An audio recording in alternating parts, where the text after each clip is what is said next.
in my third run, I ran like pretty decent. And I was on the cusp of like, I was 102. I was like, I can go under one if I really uncork a little bit here. And then Yeah. like 5 steps in, I was like, yeah. Good one, man. Dude. Now I can't train the rest of the week. Oh, Nice I job. love that. Yeah, I'm So being yeah. super conservative. Like Yeah. I'm just being super conservative. And my biggest thing with it, so Trevor actually got me to run like a test in. Yep. Not 100% effort by far, but I was like 13.7. So I was like, all right, I think I Not can bad. go. No, respectable. And like Yeah. I ran the 400 and the 4x4. So Okay. like I know how to kind of run fast. Like I played soccer. So I've just never tried to be a very technical sprinter and train for Yeah. such a short time domain.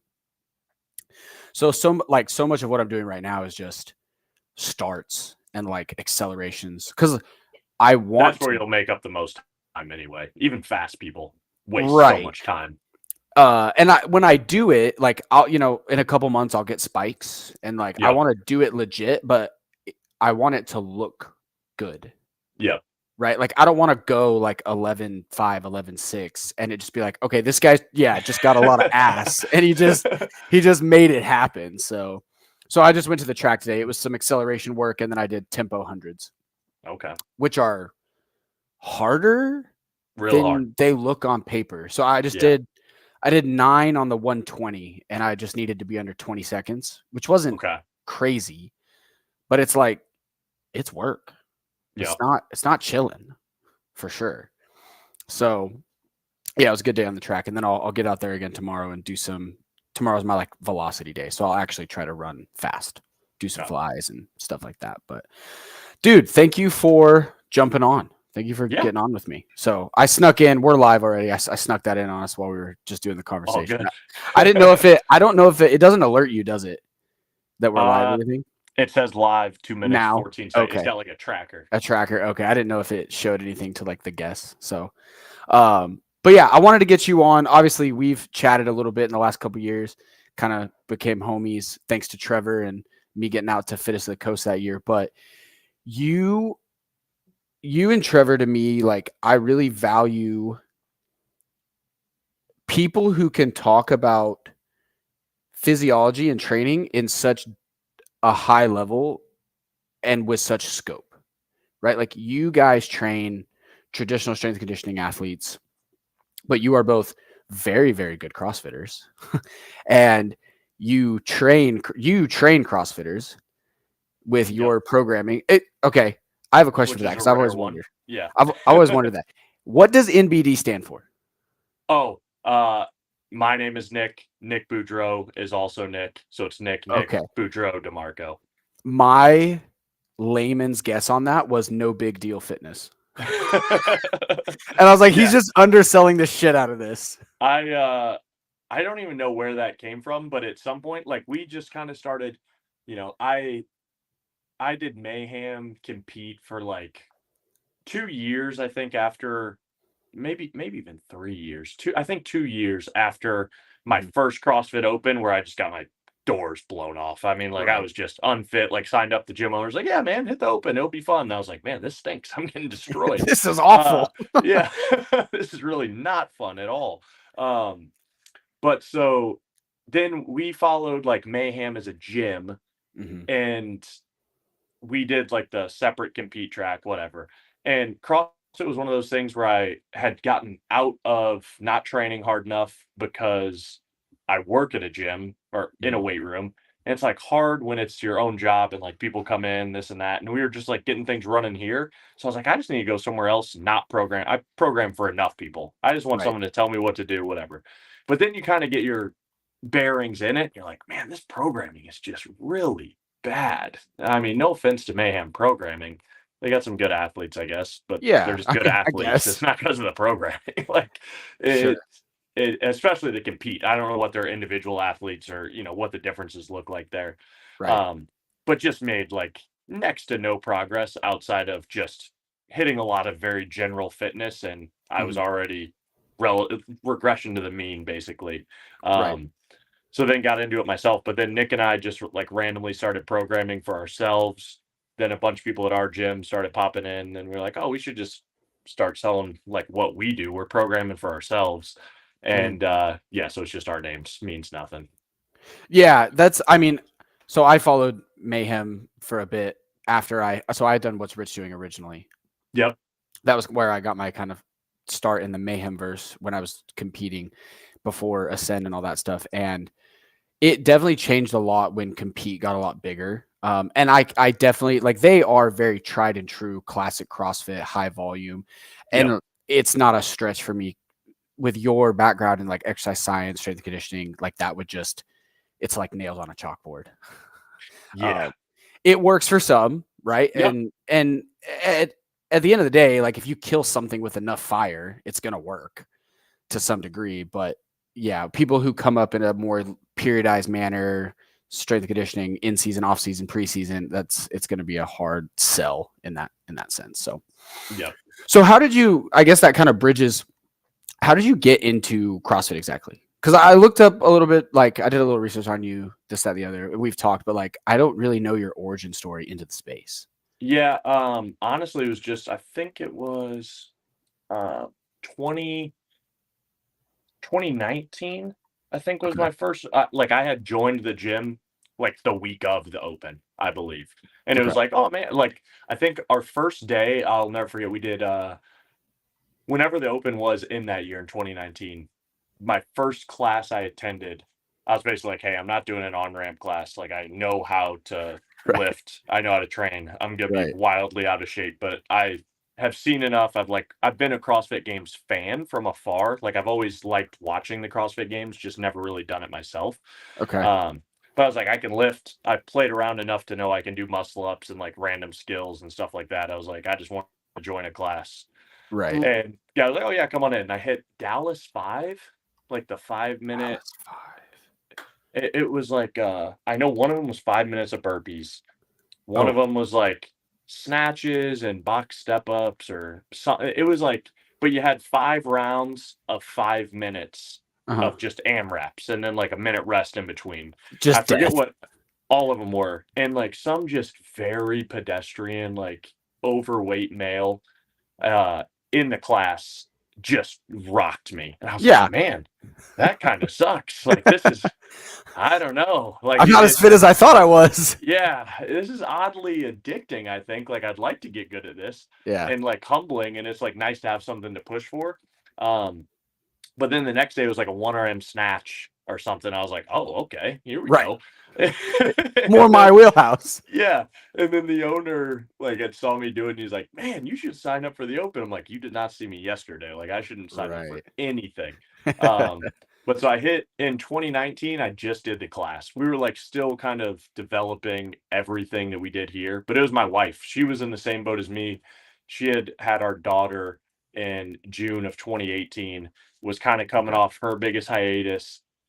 We had a new kid, new job, new house. Like I was coming off, like I would just go out, hit an Olympic lift, hit a squat, like not doing a whole lot.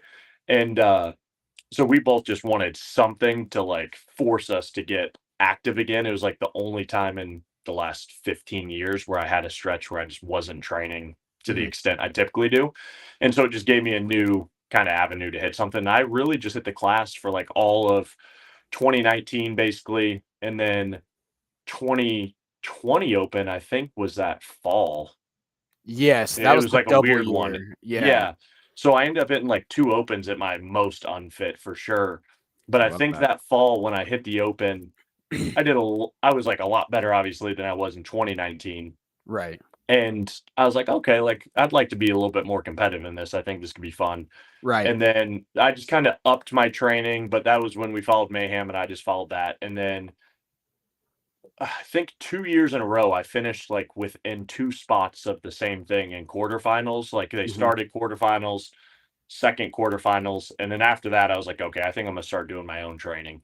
And I think that was the first year too that when I started writing my own program, we did Fittest of the Coast for the first time against Justin and AJ, dominated everyone that year. But that was when I finally like really pushed towards I'd like to be at least competitive in this and was dedicating a lot more time to it than just go in, hit the class, maybe hit a little bit extra. I was like nothing on the weekends. Versus now I'm usually about a 6 day a week, pretty consistent training split. Nothing like the competitors out there Yeah. who do it full time. But I usually try and dedicate at least an hour and a half most days to this, 5 to 6 days a week. Yeah, that's okay. That makes sense. That's a pretty natural progression, I would say. You inversely caught me. So you were getting fitter into CrossFit the year of the double open, and that was my peak. And then you have continued to progress, and I've just gotten less and less fit every single year. So yeah, that I'm on double that. year. I might be on that cusp now. Doing semis this year, it just didn't do it for me. Like the only thing that's kind of been pushing me is I was like on the cusp of those in-person semis. I was like, man, that'd be a great goal for someone who has kids, has a full-time job. And then doing the online one is just so underwhelming. It's like you have a decent finish. Who cares? Like it doesn't mean anything, So I think the changes to the season will kind of dictate what my interest is going to be this year. But I still I enjoy the part of me that I guess hates myself. I just like going and suffering with friends and getting fitter. And there's just so many things that you can make it better. I remember quarterfinals a couple years ago when they introduced the wall facing handstand push-ups. I could do 3 was my max, and there's 21 in that workout, and they throttled me. And so picking that and getting better at it. And then you go to Fittest of the Coast, and I watch Nate Ackerman sprint on his hands in a handstand walk, and I'm just fighting for my life. I'm like, man, I need to get better at that. And running, there's just so many things that you have to be good at. There's always something to get better at, and that's what makes it fun. Especially my background was always strength, coming from football, and then Olympic lifting. I've dabbled in strongman, or I did one strongman event. I did 2 powerlifting meets. Those things are fun, but it's also, you get to the point, if you're pretty strong, oh, let me train 6 months to PR by a half kilo in the snatch. Versus you get, and that's fine. If you're crazy enough, it's head down. Hey, I want that extra 5 pounds. But you switch over to CrossFit, it's oh, I'm gonna PR my zone 2 run. Just takes no effort. You just gotta do something. There's always something else that you can chase and get that kind of rush of hey, I can get better at 10 different things versus just honing in on that one thing that you want to develop. Well, and the variance helps so much because by the time you circle back to something, you've usually not been pushing it long enough that you are set up to push that again and get a PR, right? Exactly. That's something I feel like people don't, a lot of CrossFitters, especially CrossFitters who are trying to break into the competitive sphere, that bubble range, they are always hammering those couple weaknesses. And it's sometimes I need you to maybe step away from it for a little while. And let's just get in some GPP. Let's focus on something else. Let's focus on what you're good at.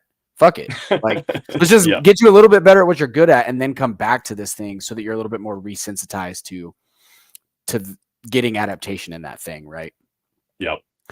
So what are, coming from traditional S&C, what are some of those traditional S&C things that influence the way you kind of train for CrossFit and train your athletes for CrossFit? And I'm always curious, what are some things from doing CrossFit and writing CrossFit that have kind of influenced your training themes or maybe concepts for traditional strength and conditioning athletes? Yeah, that's a great question. So the first one, I think the one that you put out on lifting, when you see somebody's lifting template for the week or lack thereof, where it's just kind of, they do kind of anything. It'll be oh, we're snatching on Thursday, or Thursday's the CrossFit day off. We're snatching on Wednesday this week, and then we snatch on Saturday this week, and we've got a random front squat cycle that you don't really know where it's going. There's no themes to the lifting.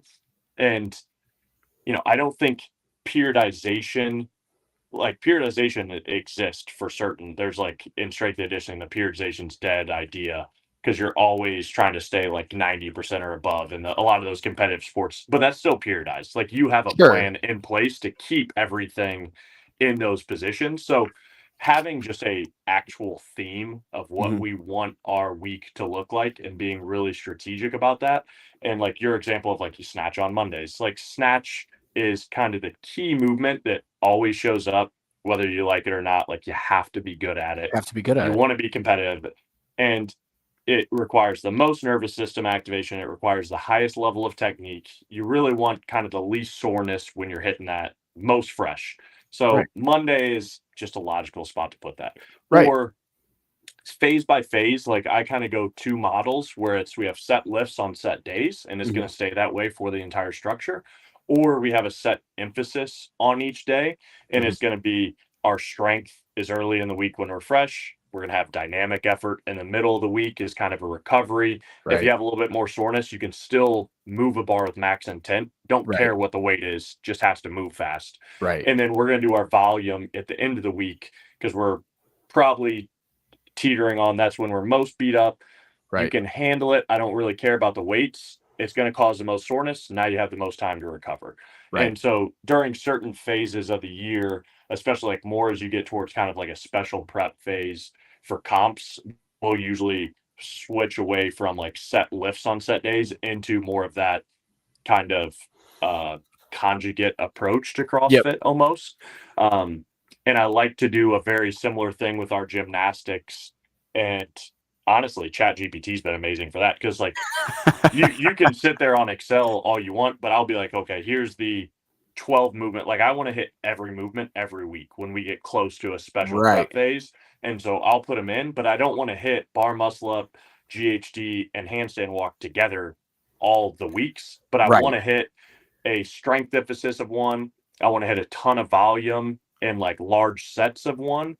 And I want just a heavy under fatigue, short rest capacity of one.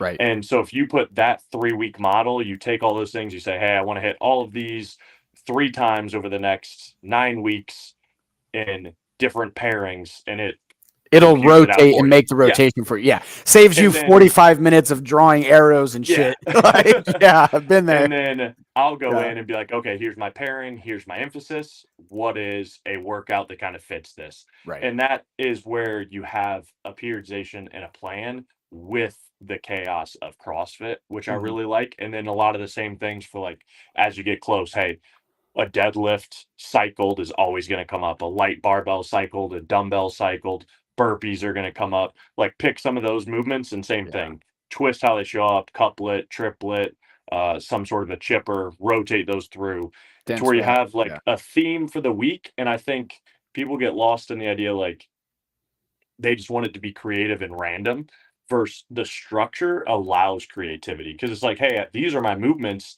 And if you're trying to expend all your energy thinking what movements you need to do, what kind of a workout is it going to be versus you have this structure in place, I feel like we end up being more creative on a lot of our things.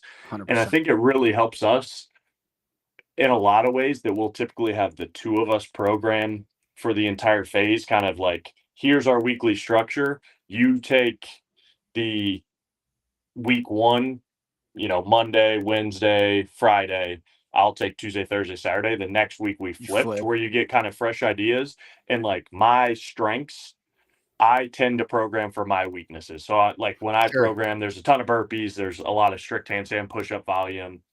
Or you don't miss your own bias. Like I'm good at ring muscle ups. Nick struggles at them. He's great at strict handstand push-ups. I struggle at them. So we'll program 30 strict handstand push-ups and we'll work out. I'll program 20 ring muscle ups and we're both like, what the hell, man? What am I supposed to do with this? But so I think we catch each other pretty well just because of how opposite we are in a lot of ways. But I think just having that structure is huge and then having real progressions built in. So each phase, like I remember at the beginning of this off season, you put out something, I think you had like maybe a 10K run, a 30-minute act. You just had like actual measurable things that you're going to have in the program. Yeah. And I think that's the biggest missing piece is like, I remember in Mayhem, we ran a toe to bar cycle and it was awesome. My toe to bar went through the roof. But then I didn't touch a toe to bar again for like 4 months. I'm like, okay, that's sick. I PR'd my toe to bar, but now I don't touch it. So a big thing that I've taken from strength and conditioning is more so from like the Charlie Francis model of everything stays in the program at all times, just at varying intensities. Like I don't want to go a week without touching a wall facing strict handstand or some sort of a strict handstand push-up. I like to touch wall walks on a weekly basis. I like touch some sort of a muscle up on a weekly basis, but it could be super low volume It's just for Just quality. touch it. It could be a huge emphasis, and we'll have certain phases where there's key things that we're hitting. But if we drive up our ring muscle ups leading up to like semifinals, we don't want to have a 3-month block beforehand where we hadn't touched ring muscle ups, you know? Right. Right. And so I think just having that structure, and then on the other side of it, in my space now, some of the things that I've taken is just you can push your conditioning levels so much higher than you think. Like for Mm, me as a advanced athlete, like just a huge training background, like I can operate near max intensity all the time. mhm. It's really hard for me to drive Olympic lifting PRs, huge strength PRs, just at this point in my career, period. But I've stayed at near the top on both of those with super low emphasis on those and a huge emphasis on conditioning, Conditioning. other gymnastics things. Like when our football guys run, like people see how much tempo volume and how much total volume we spend on the field. They're like, oh, how are you getting stronger? Like, dude, they're 19 to 20-year-old kids. Like they can do anything. They They're could do still anything. going to get stronger, Yeah. but we're also going to get fitter. And I think really when you drive, like what I've observed is I feel like my fitness levels are so much higher than they were 6 years ago that I can come in and train at a higher quality on any given day Mhm. because of that change at the cellular level. Like I just have more powerful mitochondria. I can replenish APT at an easier rate. Right. I am a more fresh athlete Right. on most days, even though I do exponentially more work than I did previously. Right. And I think those things are huge. And then really like the gymnast, like we did today, we had wall walks for our football guys. Like you want healthy shoulders, you're going to end up Love in it. weird positions making a tackle. For We sure. had rope climbs for our guys yesterday. Like people talk about, oh, the chin up is the gold standard. Like, okay, make it unilateral emphasis and pull your Right. own body weight up. So I've taken a lot of those things, and then the idea of like interference effect, we use some density sets that I use for both CrossFit and Mhm. football. Um, but just in general, a lot of the work capacity ideas, I think football and a lot of sports, soccer, Mhm. basketball, even our tennises, your conditioning is a lot more important than people think. And there's kind of this craze right now of like, are you a speed guy or a conditioning guy? And you can do both. And you can chase strength at the Yeah. same time. You can Yeah. chase everything at varying intensities. Like when we're in January, we're not pushing the envelope on our conditioning, but it Right. never goes out of the program. Like we need to keep that in. Just like right now, we're still pushing strength because as we get close, like when we get in season, it's really hard to push strength because you're Right. pushing on field success. That's all that matters. Right. And so we're trying to touch our heaviest stuff right now, but we're doing it in a part where we're on field running 5 days a week, and guys are still hitting PRs and still getting stronger. So I think feeling it for myself, where I've had phases where I PR my mile run and I can still snatch within 20, 30 pounds of my best ever lifetime snatch when I was heavier and only Right. Olympic lifting. Right. Um, so I think those are the big takeaways. And then I'm just very similar in the way that I program CrossFit and for any sport is just being very systemized in my weekly approach, like knowing Yeah. what you want to accomplish each day Right. instead of the randomness of it. I think is just really important. I love that. There's so much we could go into there. I think the conditioning aspect transitioning or carrying over to the S&C is super cool. And I feel like it might have been something that people just didn't think about prior, but I mean, you hit the nail on the head. Like these are 18, 19, 21, 22-year old. Like they're in hormonal recovery prime. They've been training just long enough to like know how to do it pretty well, most of them. Yep. And like now's the time to like get after it. And you're going to see those, like what you said about, January. There's no reason for people to be out of shape completely. Like you don't need to be Correct. in Yeah. shape, but like you need to be able to do something, right? Yep. Because then you're just going to make the preseason phase that much harder on yourself, Hell. Yeah. and And it doesn't need to be that. that's where like Tim Gabbett has a lot of research that has been somewhat disputed, but it's a simple fact. Like when your acute workloads spike in excess of your chronic workloads, you have injuries. And Yeah, that's where so many of these training camps, like, oh, we take a hiatus and then we come back and we just bang, bang, bang. and they're some of the most injured groups all the time.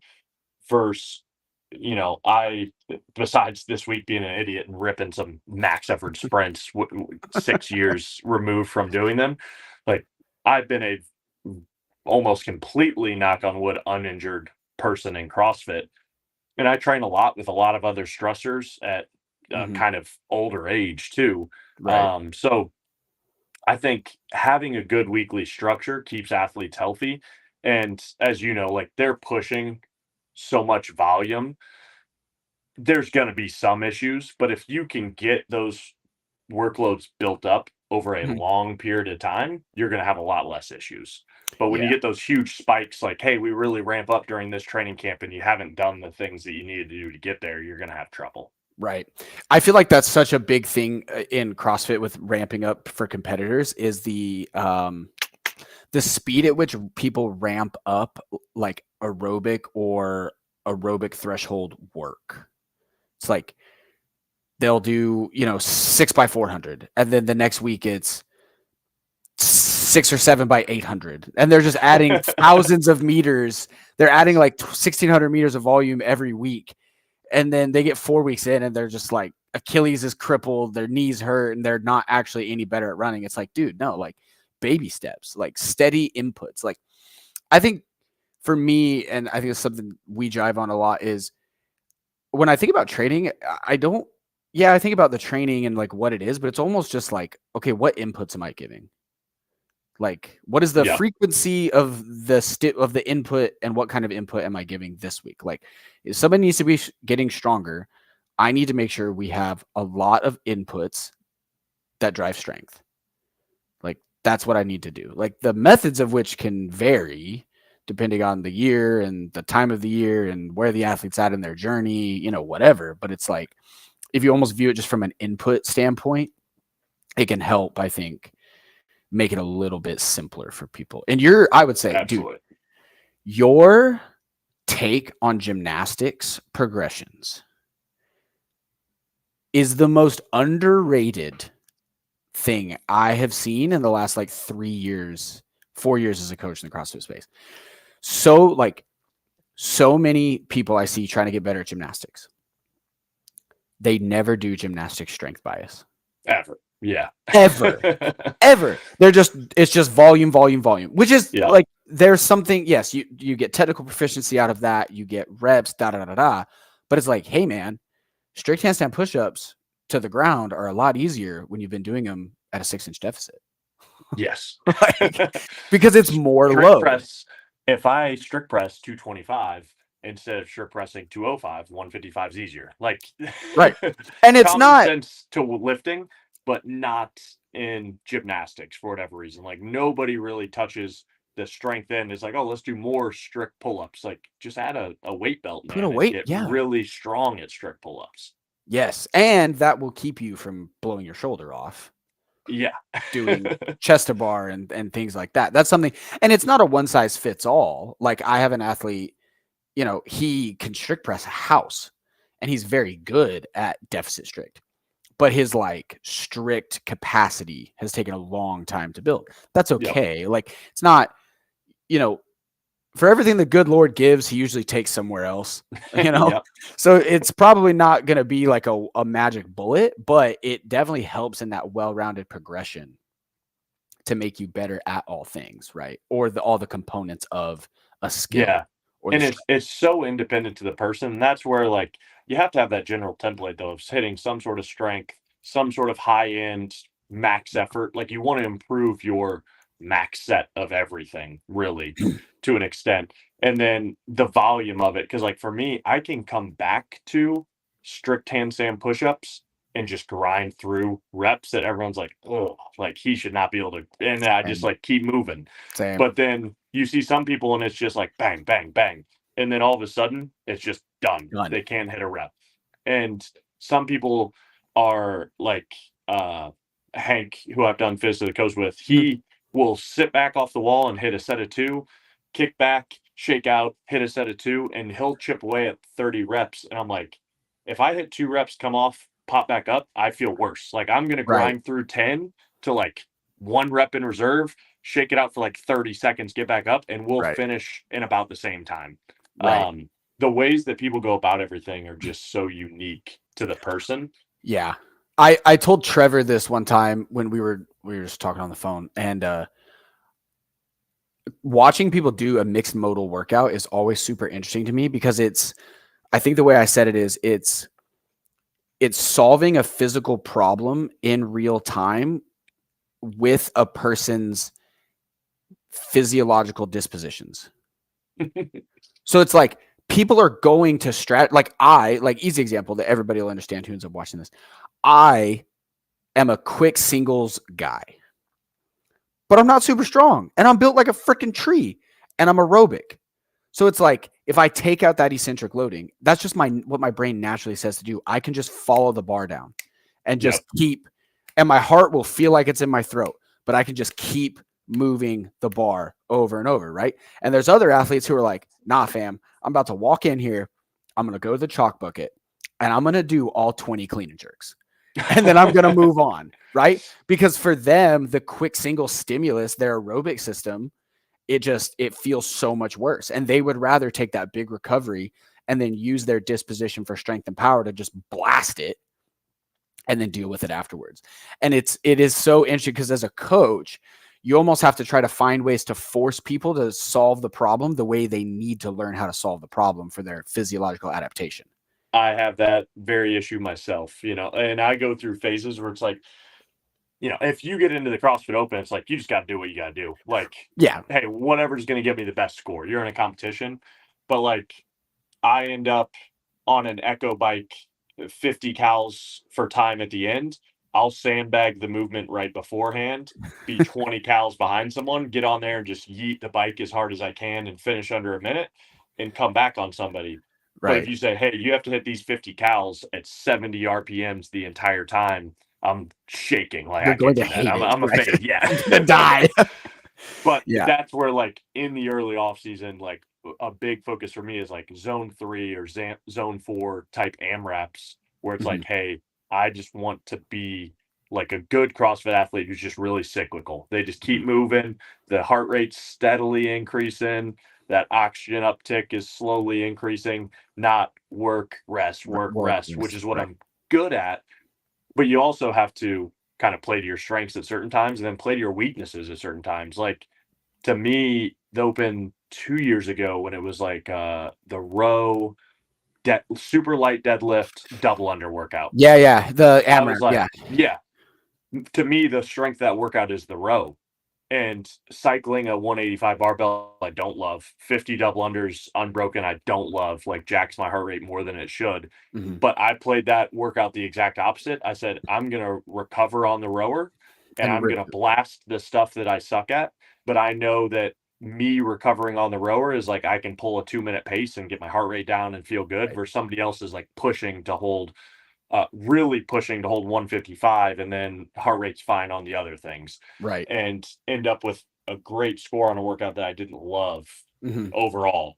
And similar to like this year's Open, the thruster one, like, I knew if I break on really anything, I'm just not a break, short rest. Like, I feel like I break and my heart rate's still climbing. Yeah, it does. On a lot of movements. Yeah. And some people are good at like staying under control, quick break here and there. And so the first time I tested it, I broke on the chest bar, I broke on the 18 thrusters, I broke the bar muscle ups, and then I had it in me to go unbroken on the last barbell. And I ended up with an okay time. And then I redo it and I was like, I don't care what happens, I'm going unbroken on the bar muscle ups, and that's going to put me at least 30 seconds ahead, and then I'll just figure it out. Like, I can get through it. And then I ended up breaking my double unders into like 3 sets for 30 reps or whatever it was. I'm dying, taking off my grips. Still ended up going faster, but I was just in absolute hell for the last 2 minutes of that workout. But that workout is awful. Oh, no matter terrible. it hurt when it's hilarious to see how people solve problems when they get out and hit a workout, and just the huge gap in the way people will attack certain things. Right. Well, and I guess the next step to that kind of thought process from a training perspective is you're trying to make sure that athletes have tools and you're not pigeonholed, right? The open workout from this year, for myself as an example, especially with like where my training's at, like it didn't matter how I tried to solve that problem. Those thrusters were going to eat my lunch, right? Just because like I'm not a squatter, like squat endurance or squat strength was not where it needed to be at the time if I was trying to be competitive. So it was like everything else in the workout was almost, I have to check myself because it doesn't matter if I go 2 sets on the bar muscle ups or 3 sets or 5 sets. I'm going to have to deal with this issue at the end of this workout, right?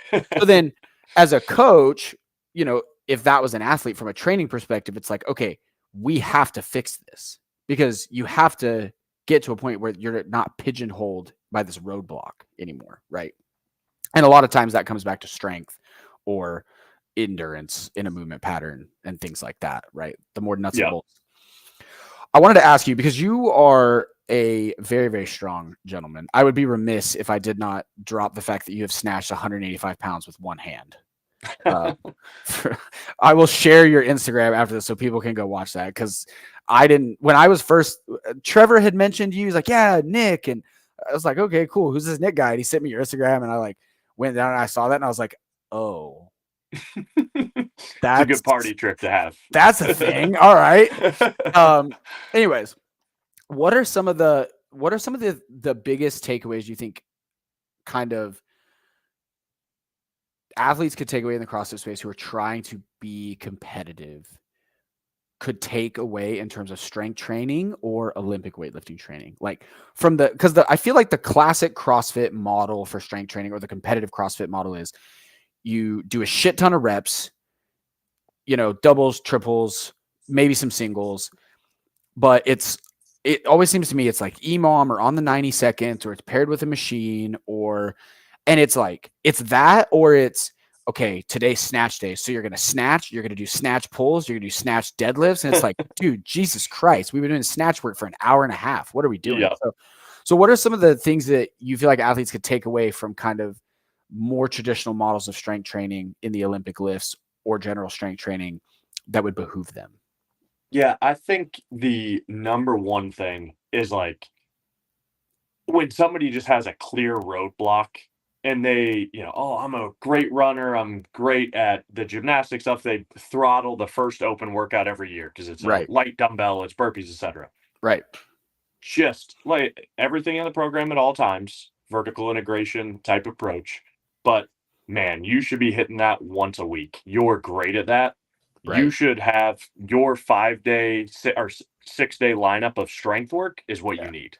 Like there's not a day that you train that you shouldn't be hitting strength work. Right. Frequency is king. I think people just lift too little. And like you said, they spend an hour and a half on snatch one day, and then it's like, okay, well, tomorrow's just conditioning. Right. Like, no, you should come back in and do some compound work the next day. And I think having clear progressions and understanding what it is specifically that you need. Like I've seen a lot of people in the CrossFit space, especially females, who they have a 10 RM that's within 20 pounds of their 1 RM. Yeah. It's like, you don't need 1x20 and high volume work. You need to touch singles often. And the biggest neglected space I see is just unilateral work. Like, you ask someone to get in the lunge, like, you want to drive up your back squat, unrack really heavy weights and get strong in a brace position and lunge. Like, get your leg strength up. Because a lot of times they just can't support the weight to display how much lower body strength they have, or they just don't have lower body strength. And if you look at like the old school charts of, you know, your snatch should be X percentage of your compound lift, your clean jerk, those things are going to hold true for almost everybody except the true elites, who you see a guy who's just so twitched up and they get under the bar at record speed. Their technique is flawless. They might push those percentages further. Right. But the CrossFit space, you have so many people who are at their ceiling with their Olympic lifts. They're just not strong. Like you have to move the needle on your compound lifts. And then movement efficiency is also just a huge one. Like if you're going to do on the minute work, that on the minute work isn't happening at 90% where you're doing like strength. Like watching the Haley Adams video a couple years ago, and she's like rushing to do all of her lifts. And I think I Yeah. forget who she started training with at that point. And it was like, oh, they were like actually got me to rest when I lift. Like, no Yeah. kidding. Like, Yeah. take a full Yeah. recovery, take as much time as you need to get the outputs that you want.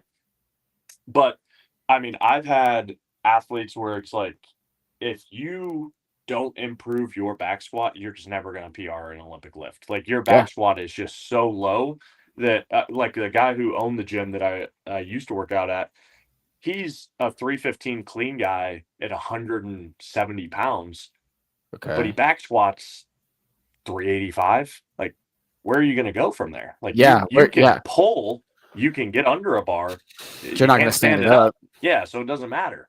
And so you just need to run a cycle of high intensity, high frequency squat 3 times a week, dynamic effort, strength effort, volume, and drive your back squat up 50 pounds. I bet all your Olympic lifts come right along with it. Yep. And really finding what that limiter is for you. And I think the biggest one is like when we did the other total, whatever year it was in the CrossFit, or in the 21. quarterfinals, Yeah. Yeah. and you see people bench press 275 and think that's like a good bench press. I'm like, No. that's just not good, guys. Yeah, I mean, I'm not elite at a strict handstand push-ups, but I'm also 6'3" with a 6'6" wingspan, and I can hit 25 to 30 strict handstand push-ups at this point, which is a good number, but it's because I can strict press a lot, I can bench press a lot. I'm good at ring muscle ups as a huge athlete because I can pen lay row a lot. I Yep. can heavy chin up a lot. The upper body stuff is the one that I think people miss the most. Like, you don't have to bench press all the time, but like a good bench press helps speed on a burpee. A Dude. strong Savicus press, like dip work that's loaded, volume, doesn't matter. Like hitting all of those things, upper body, rows, couldn't be more important and just missed all the Stop time. doing weighted ring dips. Start doing heavy ass straight bar dips, people. Yeah. Like, God, that is a pet peeve of mine. No, dude, that's so true. I'm basically built like you, just a previous Pokemon evolution. I'm not nearly as athletic or anything, but like I'm 6'2" and I have long, lanky, skinny arms, and I bench 290 pounds.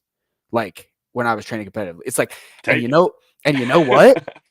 Guess what was really fucking easy for me at that point? Burpees. Yeah. Muscle ups. My strict handstand push-ups were the best they've ever been. It's like, dude, yes, if you're a guy and you cannot bench press close to 300 pounds and you're trying to be, I was say 300 pounds and you're trying to be a competitive CrossFitter, there's a lot of transfer adaptation left on the table for your other movements. Like you have no idea what you're missing. Push-ups, burpees, all that stuff. Yeah. I think that's great. Like, but I think the structure, like you've presented, I know like Trevor's doing, yeah, there's some good camps out there who are doing those things, but having an actual structure to what you're doing, and then those individual phases where it's like, Cam Gray's a tall, goofy looking build guy who does some really good stuff. Yeah, I've seen him. I've just seen him from afar, and like he's running a progression right now. It's like all he's doing is power clean into hang power clean, or I think it's snatch actually.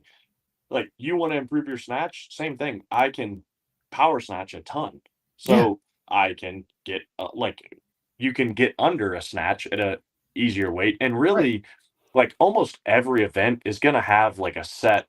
You know, if I go into this event and I can snatch 275, I know it's going to give me a top 3 finish, whatever it may be. If you go to the CrossFit Games, really anyone that's going to be north of 280, because a lot of people are going to try for the 275 mark, is going to give you a top 5 finish. Or like you're not going to have those black eye events. Right. And most importantly, like in the open, if a strength test came up where you just can't be an outlier in that scoring system versus like we talked about at Physicos and in person, you need wins and consistent, like no bad events necessarily, but a bad event still doesn't even cost you the way that it does. Right. But you have to have those like bare minimums is kind of what we've done. And we've prescribed a lot of our volume gymnastics work off of that, like a quota. Like if you want to be a competitive CrossFit athlete, you should be pushing 20 ring muscle ups unbroken. Like that's just for the males, absolutely. Yeah. Yeah, females would be slightly lower. If you want, same thing, you want to be a competitive CrossFit, like you should be pushing closer to 30 strict handstand push-ups unbroken. For sure. You should have those kind of minimums that you show up to a competition these can do. It's the exact same thing for strength. Like you're not going to be an elite CrossFitter if you can't back squat north of 405. Like, because you No. just can't hit the lifts that you need to lift. You need Yeah. to be pushing those numbers. And if you go through and just look at all your quotas for everything, hey, what is it that I stink the most at? That's going to give you your clear targets of increase the frequency of those. Number one is always the easiest way to improve something.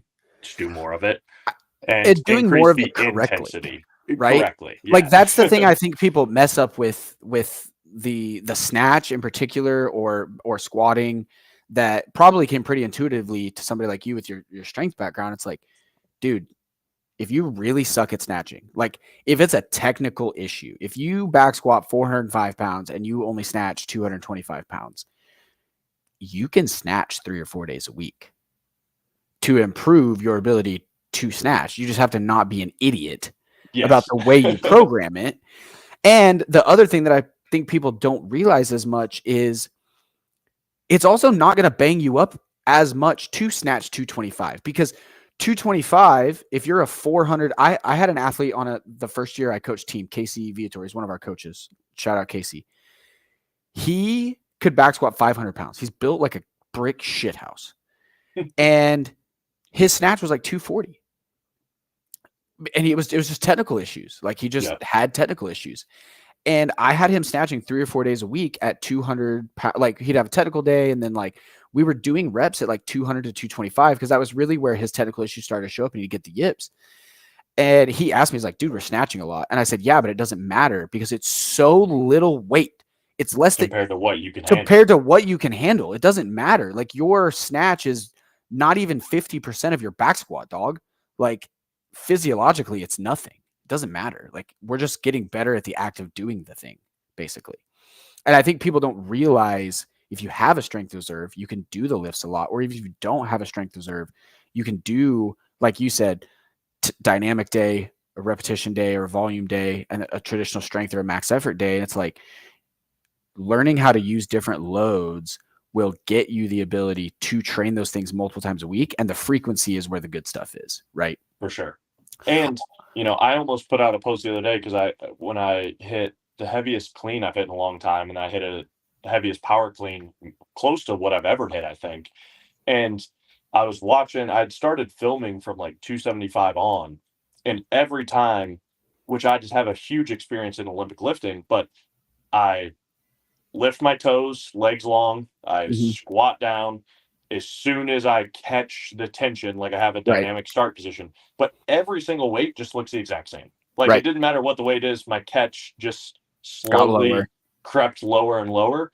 But that's where a ton of people, like they get to a heavy weight, and like you said, someone gets the yips, like they got a whole different routine that they do when they get to a heavy weight. And that's where, like right now, our strength track, for example, has one day that's emphasized technique or just like overcoming inertia. Like most of them stink at the hip extension actually being violent. They don't have a history of jumping, sprinting, etc. They're normal humans.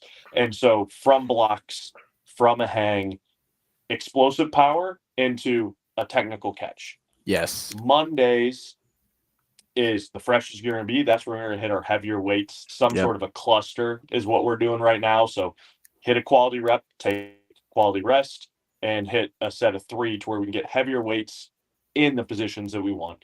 And then Wednesday is just solely a skill focused day. So we're going to touch snatch 3 times a week right now for those people who need that. But that day is like start at 65%, build as comfortable, but we're going to hit 20 reps, hit a rep every 30 seconds. Just want them to look perfect. Like make every rep look the same. And really, like you said, you can pull singles even though your 1RM isn't high. The skill, most of the time, like heavy Isabel to me was aerobic workout. It wasn't a strength workout. Dog. Oh, that video is crazy. Yeah, that was a tough one. I came out too hot. But like the skill some people have, Hank is an athlete like that. He doesn't have the 1RM I have, but he's really aerobic, and he will just keep pulling at the same intensity over and over. And I do think that's an important one is like it's every 30 seconds. It's a moderate weight. That's CrossFit to a Yeah. large extent. And getting used to, I don't need this huge elaborate setup every time you come up to the bar. It should Right. be, hey, at 25 seconds, foot in the ground, grab, pull. Yeah. I mean, Repeat that 20 times. that was a big thing that helped Jacob with Heavy Isabel at TFX. Like his setup, it's cool because I've watched it progress over time as his coach, right? Like he's learned and gotten so comfortable lifting in the snatch where at 225, it got to the point for Isabel where we would train it. He would drop the rep and he would just take a deep breath and he could just bend over the exact same way every time and snatch the bar. Like there was no setup, right? Obviously, it was light enough that it didn't require a lot of mental, guru gymnastics to get into it. But like that cyclical repetition that you talked about is such a big deal.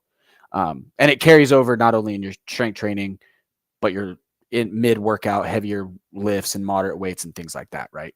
And the biggest thing I think most people who want to be competitive don't have is a coach. Like, if you want to actually be competitive, if you even, I have high enough in knowledge. If you were Olympic lifting, you, Trevor, like, I film so many of my lifts just so if nobody else is there, I want to be able to see it and be like, oh, this is what I did wrong.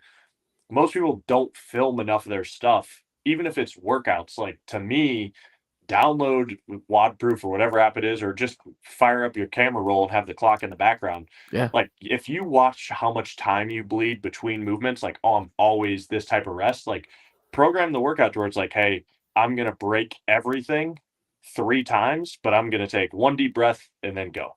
Yep. And I'm just going to do that the whole time. Like, I think I've taken a lot from, like, we have 2 guys who follow ours that one of them works with Dallin Pepper and them down at Brute. Oh, nice. And Dallin, like, you watched him hit that third open workout, and his breaks were so deliberate. He's a huge break guy. Deliberate, yeah.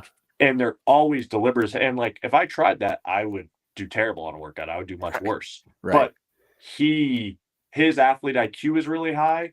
He plays to his strengths really well. But he is so deliberate about how he's going to attack a workout versus most people just go in rogue and it's like, oh, we'll figure it out. Like, it's a great recipe to do terrible. And I'm victim of that too. I'm a big get in there and come out too hot type guy. But one of the biggest things I talk about with all my athletes, remote and the ones that I'm fortunate enough to train with, in Houston, and it shocked me when I realized how few people did this. It's like when I'll tell them, hey, I want you to rest, 10, 15 seconds. And then they're like, okay, so like actually watch the clock. And I'm like, yeah, watch the clock.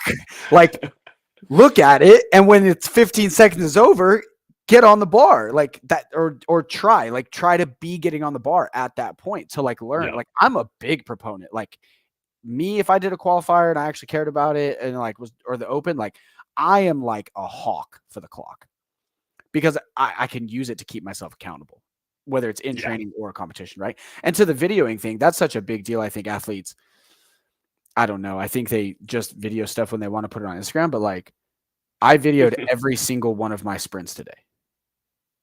Like I mean, I threw one of them on my story, but it's like, no, like after every sprint, I walked over to my camera and I watched it in slow-mo. Yeah. It's like, I need to see what the hell I'm doing so I can try to fix it. Cause I know it ain't right. You know what I mean? For sure. Yeah. And I mean, it's that way for literally any skill. Like, and if you don't have a coach and you want to be competitive, you better at least have really competitive people around you who know enough about CrossFit. Like, you should have someone giving you information. Same thing as like most people just have such a bad athlete IQ that they attack a workout and you're like, that was just the wrong way to hit that workout. And sometimes you don't know until you hit the workout. Sure. Like, hey, that's a weird one. This could go well this way or it could go terrible. And like, I think that third one, singles, was anyone who came out with touch and goes on the deadlift, there's just no need. That was a wall walk workout. Unless you're so elite at deadlifts, you can keep your heart rate down. Yeah. There was just no need to blast those. Like, everyone who I know that retested it and went singles the second time smoked their first time. But yeah, in hindsight, I should have done singles, fitness, right? Like, like I should have done singles. And I mean, AJ redid it when we were out in Richmond and I think he broke it another time from what he did the first time, and he went faster. Like, Yeah. that was where he that helped him catch his breath a little bit. Yeah. All right, we'll wrap up here. I want to ask, because we're coming up on an hour. Also, quick side note, I wanted to dive into this, but we kind of kept rolling. Death to 20 RM programs.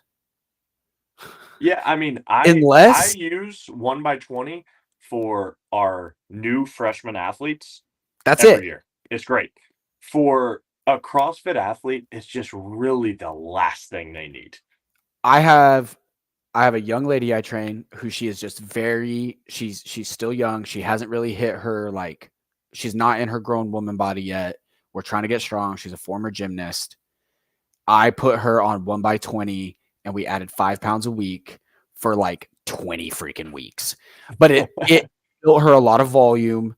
It built her legs a lot, and she got up into some pretty high percentages for 20 reps. Yeah. If you're doing a competitive CrossFit program, you're getting so much leg volume other places. Yeah, that's like, the last thing you need. It's just nonsensical. Like, I just despise 20 RM. Anyway, sorry. What is a controversial training take you have? I always like I like asking people what their controversial takes are, because I know we've all got them. We just don't talk about them. Man, that's a good question. Think about that. Something that just grinds your gears, or something that grinds your gears, or something that you're just like, I have this opinion and I think it's a little controversial. It's a hot take. Man, there's a lot. I feel like I'm almost too negative sometimes when I watch other CrossFit training. But it's just done poorly in so many ways sometimes. Really just pure lactic work every day drives me nuts. Like, you see someone every session is laying on the ground in absolute hell. Like, CrossFit at its core is an endurance sport. Like, you have to have an engine to be successful. If you read, like the Norwegian method, Norwegians dominate endurance sports, cross-country skiing, like Ingebrigtsen, all the people right now. If you watch Tour de France, like Tadej Pogacar, Jonas Vingegaard, those guys, their aerobic bases Jonas is so a freak. freaking high. And 80% of their training is low intensity. There is not enough. It would be the lack of a system, number one. Like, there is no high-low training. It's just high, high, high. You feel like shit. You take Thursday off, because CrossFit originally took Thursday off, so now everyone takes Thursday off. And then you train hard Friday, Saturday. You take Sunday off. You're good. Right. And you just don't ever get high outputs, because every day is meant to be high output. And Charlie Francis in the sprint world called that the black hole. Like, not intense enough to move the needle, not enough volume to move the needle on an aerobic base or at the skill itself. Just right in the middle of it became too hard, too fast. So not enough volume, not enough intensity. And if CrossFit was summed up into one zone, it's like there all the time. Right. Versus you watch like someone who's elite as hell, like Jeff Adler. He's at the games and has his heart rate monitor on. Like, he knows something. I don't know the history. It seems like they're pretty quiet about what they do consistently. But the elites in any endurance sport are measuring lactate levels. Dallin started doing that. Yeah, they are keeping their heart rate in certain zones. Lactate would be obviously the better metric than just heart rate, especially for CrossFit athletes. They're so good at buffering that lactate already. You just don't need more of that. And that is the one zone where you get in a special prep phase, you can make the most improvements quickly, but they don't make the long-term improvements. And it's the easiest to get back. And like, you see someone even like Fraser, who's like, oh, I went, a month after the CrossFit games without training hard. And every year I'd be like, oh, that was too long. And then he comes back. Right. But he's also rowing 2,000 meters a day. Like, he's just building that base. And like, I've been around the Weiss sisters a little bit, trained over at College Hill and coaching over there. They just hit so much low intensity work all the time. Like, they'll hop into a class, hit a workout, like, not go through it at balls Max out effort all intensity. the time. But anyone you see that is just nasty engine, they'll hit so much engine work at that intensity that they can come back and do it again. Right. And nobody does that. And then on the strength side, it's the exact opposite. People just want to hit 1,000,000,000 reps and don't actually It's heavy as hell. Yeah. push the needle. Yeah. No, I think that's, I've been thinking a lot about that death zone, right? And it is, I give credit, or not credit, but like grace to people, like, because you end up in this position programming wise where you need sport specific reps, but you need to keep fatigue low, right? So Yeah, you have high low days and you don't end up in the death zone.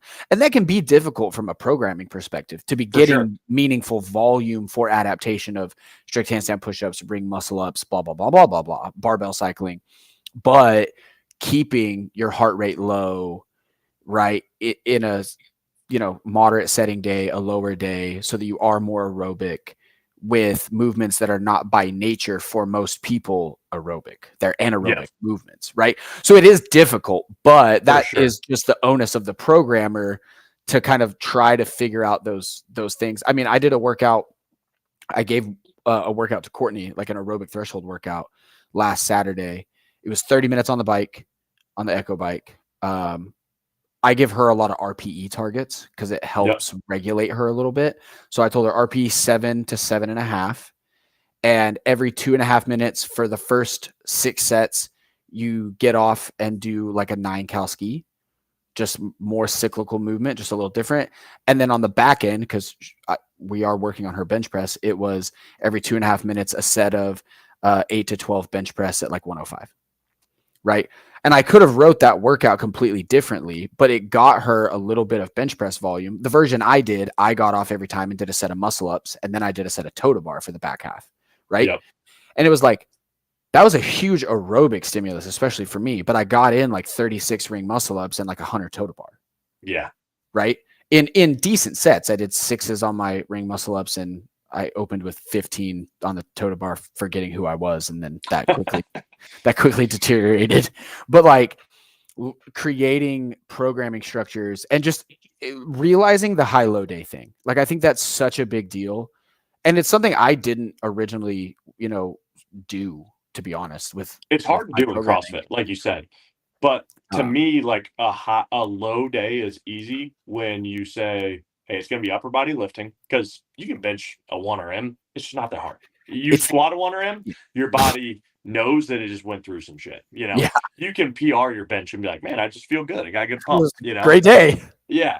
And keeping the intensity regulated, and then even like your high intensity days, you can really only go to that dark place about once a week if you want to have a great week of training. And Yeah. that's really just all you need. Yeah. And like stuff I've taken from like the Norwegian method or other books like that, like your high days being threshold. Because really, if you get into a workout, understanding where that threshold is and being Mhm. able to operate there and then push at the finish is how Right. you should be running the race most of the time anyway. So Yep. whether it's, like I think Mayhem has tried to build their volume through that kind of idea anyway, where they do a ton of one-to-one rest, Mhm. multiple rounds. Instead of hitting 5 rounds, we're going to hit 5 rounds with rest, and the quality's higher. Right. Some people do it, and there's an abundance of ways to get there.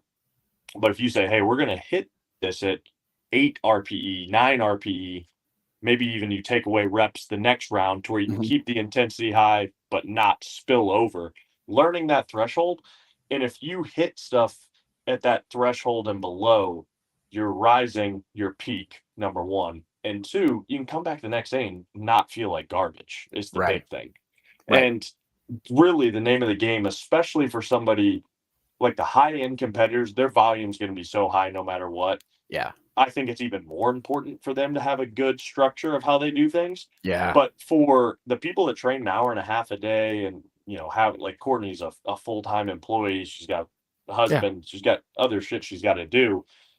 If you don't get in the adequate amount of volume in your X amount of hours that you dedicate to training, you're just not going to be able to push your The ceiling. competitiveness that high Right. when you just have less time than other people.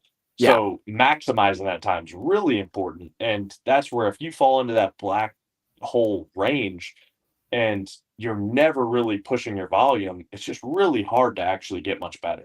I think that's why people fall into it too. Those people in particular, your 90-minute, 2-hour-a-day people who are gifted athletically from a previous sport or just naturally, and they want to be a semifinal level athlete in particular, they know I don't have a lot of time. So I've just got to melt. I've just got to get it every day. Right. And so they're almost the ones who are the least likely to fall into that. And they're the ones who really need to make sure they're not. Right. If you're doing 2 conditioning sessions a day, 3 conditioning sessions a day, the reality is if one's a little you're going to be all right. Right. Yeah. You're good. You're going to get 3 solid sessions in tomorrow. Right. But for those people with limited training time, it's more important to get the stimulus right. That's a good kind of thing to leave off, I think, on the high-low method. Cool, man. Well, thank you for hopping on with me. This was a lot of fun. I've really appreciate it. Yeah, I think we'll definitely have you connected on the phone again. Yeah. Yeah, for sure. So NBD Fitness? Yep. Is that the Instagram? Cool. Yep. If y'all want some great coaching and you're not going to choose Ascend, go check out Nick at NBD Fitness on Instagram. I appreciate everybody watching and tuning in. And again, thanks, brother. I'm sure we'll do this again. Sounds good, man. Appreciate it.